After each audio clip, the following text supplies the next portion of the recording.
Hey guys, it's General back again for another video, and today we're going to be doing the ultimate beginner's guide. I'm going to be showing you guys exactly what you need to do if you're a beginner or just new to the game. So first off, obviously, we have this new welcome screen. When I started the game, or when most of us started the game, this was not a thing. You're simply going to click start playing. Then you're going to be met with this. So you're going to click roll, and as you can see, the tutorial would point you to your deck. So you click deck, you select your cards, and you simply add them to your deck.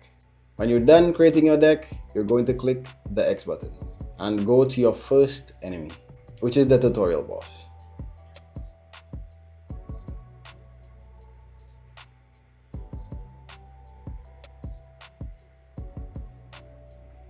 Every time you defeat a story enemy, you'll get your battle stats, how long it took you to complete, how much damage you gave, and how much damage you took. As well as it would display your entire team on the end screen. Every story boss would list your rewards for you for first completion, and will also list the rewards for second or repeat completions. Click here to close, you go to your backpack, and now you have potions. What potions do is they basically enhance your gameplay. For example, this one will give you plus luck for 120 seconds, and this one will give you plus 100 roll speed for 120 seconds. But since we haven't unlocked quick roll yet, we won't be using this one. So we're going to head over to our card pack and open to see what we get. Close once again. Now, as you can see, we finally unlocked quick rolling. So you simply click this, and we also go here to do automatic rolling. So we will no longer be needing to click this. We can simply click this, and the game will automatically roll our cards for us. Now, at this point, what you'll need to do is head over to your settings. These card packs popping up on the screen are super annoying, but what we're going to do is complete the tutorial. So we're going to go to Ninja Village, and this is also new. This will display all the boss units in the next world, as well as all the possible rewards. You simply click play, and it will teleport you to your next world. But this is annoying, so what do you do to fix this? We're going to go to settings, and we're going to scroll down to card rarity, and change this to, for right now, 1,000,000 should be fine. So we will no longer be seeing the card packs just pop up on the screen. Also, to disable this feature, if you find it annoying, you go back to settings and you hide quick roll preview. Turn this off, and we're going to head over to our first boss fight. Now, as you can see, we lost. So what are we going to do now? We're going to go to our deck and equip our best possible attack cards, as well as add some support cards to our team. And just like that, we're done creating our first actual deck. But before we go on doing the story, let's finish the tutorial. We're going to click on teleport and head back to the lobby. Now that we're back in the lobby, we're going to follow the arrow to Infinity Tower. And we get a prompt that says Infinity Towers are endless battles where you fight a random team on each floor. The higher you go, the harder it gets, but you earn more rewards. Rewards stack up, and you will get them all when you stop or lose. When you're done with Infinity Tower, you end and claim, and you get all your rewards on the end screen. Every single one of these towers works the same. Hardcore Tower, Infinity Tower, and Potion Tower are relatively the same with regards to how they work. Now we're going to continue following the arrow and head back into Ninja Village. Now we're going to take on Unstoppable Fist with our new deck. And just like that, we won our first official battle. And like we said previously, your battle stats are here: competition time, damage given, and damage taken. And just like that, we've completed world number 1 and defeated our first world boss. I'm going to follow the arrows back to the hub. And after you've defeated Ultimate Warrior, your tutorial comes to an end. Now, let's take a look at every single aspect of this game. First, we're going to take a look at the deck, which we've already gone over, but we'll do it again. These options at the bottom are for the amount of teams that you can make. So you can craft 8 different teams for different purposes in this game. Then we have our 2 variations of cards. We have attack cards, and we also have support cards. Next, we're going to take a look at our backpack. Your backpack is where all your items outside of your cards get stored. So we have the potions, which are items that we can use to help assist us in getting better cards. And they grant us effects like increased luck, increased border chance, increased boss chance, increased roll speed. Then we have elixirs, which we don't have any on this account, but what they do is they also enhance our luck, which allows us to get better cards. Then we have instant roll packs, which are the packs that you acquire from doing different things in game. For example, story mode, farming towers, and using codes. Then we have titles. Which are self-explanatory. Everyone starts off with a newbie title. We have titles that you can get from purchasing stuff, and we have titles that you can get from achievements. For example, we have the VIP pass in the shop, which grants you a title and grants you plus 20% luck. Then we also have the climber, which is a title you can get from an achievement, and that achievement is climbing the ladder in the lobby for 24 hours. Do titles grant any specific buff? Not at this moment, no. Can they be used to flex on other players? Yes. Are they something that you should focus on? Also no. Then we have equipment. When you go to the hub, you will see a craft stand. Here you craft various equipments. What the equipments do is grant you bonuses when you equip the crafted item. We have the Dragon Seeker, which is the easiest and least effective piece of equipment, which you can craft pretty easily and early on in game. Craft, and as you can see, it gives us plus 1% luck while equipped.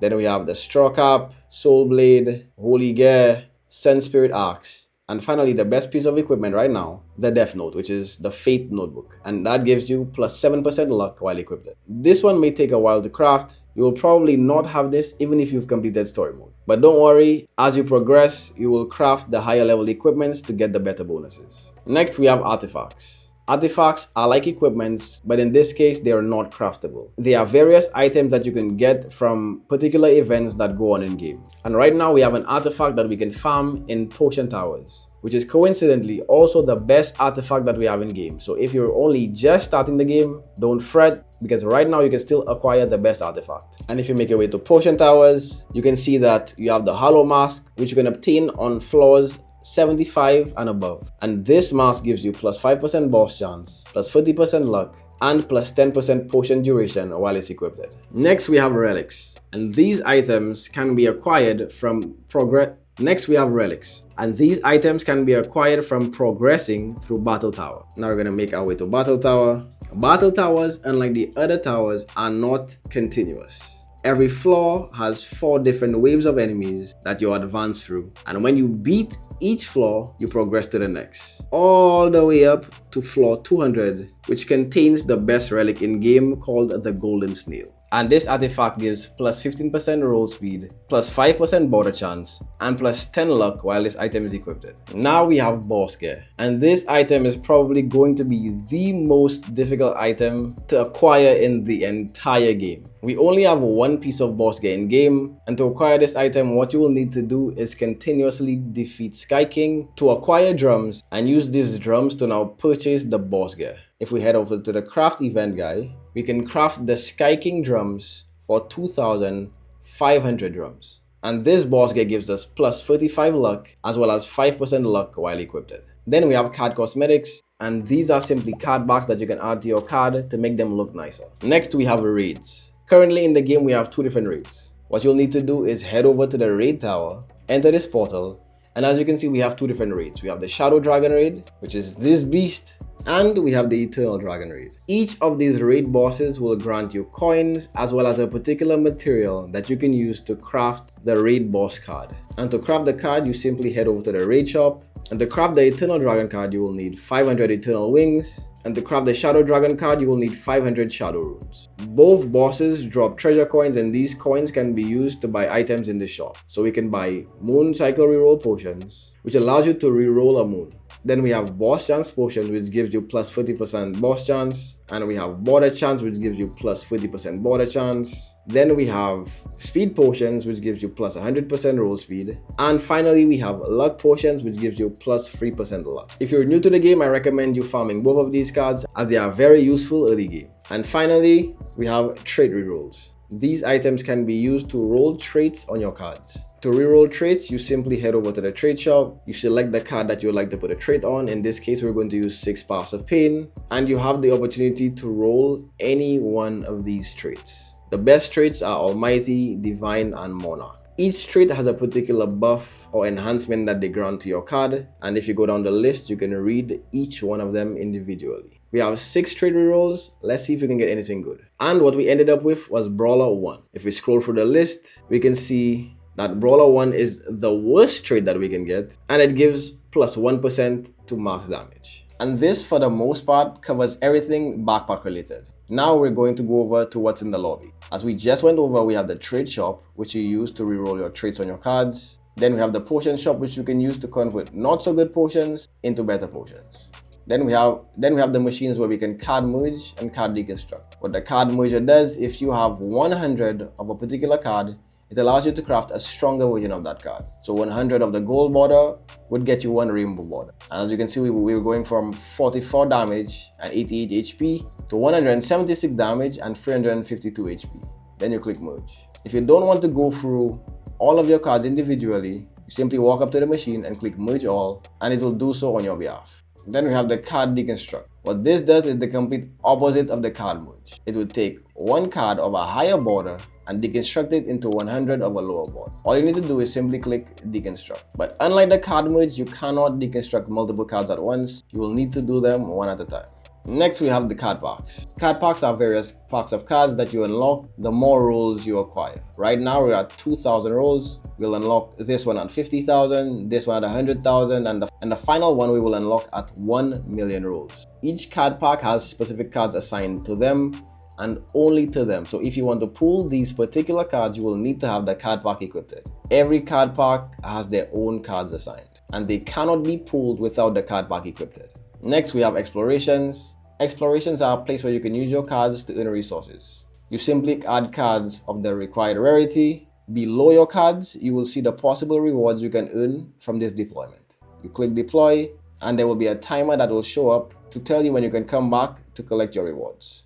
Exploration difficulty ranges from easy to celestial, each of them giving better rewards the further down you progress, starting from 10,000 being the minimum rarity to the highest rarity being 10 million. Then we're going to go to craft, which we've already gone over, but this is where you can craft your equipment that grant you bonus stats. And obviously, this is where you go to the raids. Now that we've gone over deck, backpack, and the lobby, we're going to go take a look at quests. Every day we have daily quests that we can complete to acquire rewards. Honestly, this is not significant, no other rewards worth anything, so whether you do this or not, does not matter. Then we have character quests, and these character quests are card pack specific quests. This is where the card packs comes in. Completing this quest will grant you rewards as well as unlock various cards. Each quest has 3 steps, and at each step you will acquire more and better rewards. And finally, for quests, we have the limited quest.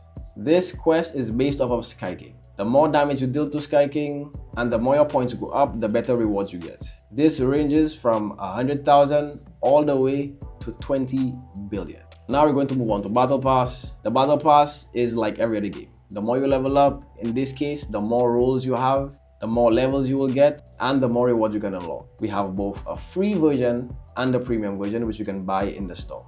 The paid version obviously grants you better rewards. Then we have ranked, which is not yet in the game, so we're going to skip this for now. Then we have teleport, which is what we're going to be using to go from world to world. This obviously is the lobby, and these are the 2 first worlds that we have, and these are the remainder of the worlds that we haven't yet unlocked. Currently in the game, we have 8 different worlds, and to get to a world, you simply click the teleport button and you will be transported from the lobby or from any point in the game to the beginning of that world. Then we have shop, self-explanatory. There we can buy passes, bundles, items, and so on. Next we have settings, which we've already taken a look at, but we're going to go through it again. The 2 most important settings I think are going to be hide follow effect, which most people without good computers or good devices are going to use. And what this does is if we go to our decks, we can click a card and click follow, and behind us we will see the card and a cool graphic effect. Some devices, when you do this, it gets laggy. So to prevent the lag and play the game more smoothly, you go to settings and you turn off or turn on hide follow effect, and that will remove the card from you as well as remove the cards of everybody else in your server. Next was quick roll, which we obviously saw. Instead of having the card pop up in the middle of the screen, you can turn it off or you can leave it on, it's up to you. And the rest of these settings you can go through and tweak as you see fit. Then we have codes, which is where you're going to go to enter particular codes of the game so you can get rewards. We're going to enter one right now, and the reward for entering the code will pop open on your screen. And finally, where the UI is concerned, we have upgrades. In upgrades, the more you level up, the more points you get, and what you do with these points is you apply them to various stats. We're going to go through each and every stat individually, starting with luck. Luck simply increases your likelihood of pulling a high level card. For example, let's say I only pull this card. If I increase my luck, I will be able to pull cards of a higher rarity. Then we have roll speed. Roll speed simply indicates how fast this number goes up. So as you can see, this goes up 1 roll per second. If we were to head over to our backpack, go to our potions, and use a roll speed potion, we will see that the number is going up twice as fast. This stat works the same. The more points you enter in roll speed, the more your roll speed increases. Then we have potion duration. And what this stat does is the more points you enter in potion duration, the longer your potions will last. Then we have border chance, and what this means is it increases your likelihood of pulling cards of a better border. For example, as you can see, we have a basic card, a gold card, and a rainbow card. And what this means is the more points we have in border chance, the higher our likelihood of pulling a rainbow over a basic. And finally, boss chance. As we go throughout the game, we'll fight countless enemies. Each of these cards are considered to be bosses. The more points we have in boss chance, the higher our likelihood of pulling boss cards. These cards are significantly better than most other cards in game.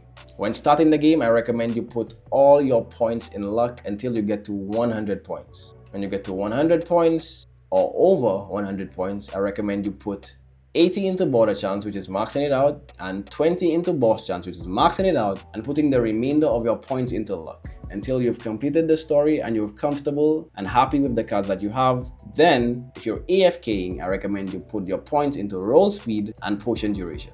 And finally, we're going to run through the towers in spawn. As we know, the tower behind us is the raid tower, which is where you go to fight the 2 raid bosses. This area is where you go to fight Sky King, which is the global boss. The shop is where you go to buy items, which makes no sense because we have a shop button right here, as we have a teleport button right here. The only thing that makes sense inside the play building is the card index, which is where you go to register your cards. The more cards you have, the more cards you can register, and the more cards you register, the more rewards you can claim. And lastly, we have the tower building, which we also spoke about earlier. This is where you find the various towers that you can fight. Battle tower being the tower with the floors, potion, infinite, and hardcore tower being the continuous towers that grant different things. This tower grants you potions, infinity tower grants you an item that you need to complete a quest, and hardcore tower is the best tower to farm for card packs. Anyway guys, this is it. This is the complete and ultimate guide for new players. We've covered the tutorial, we've covered the entire UI, as well as the entire lobby.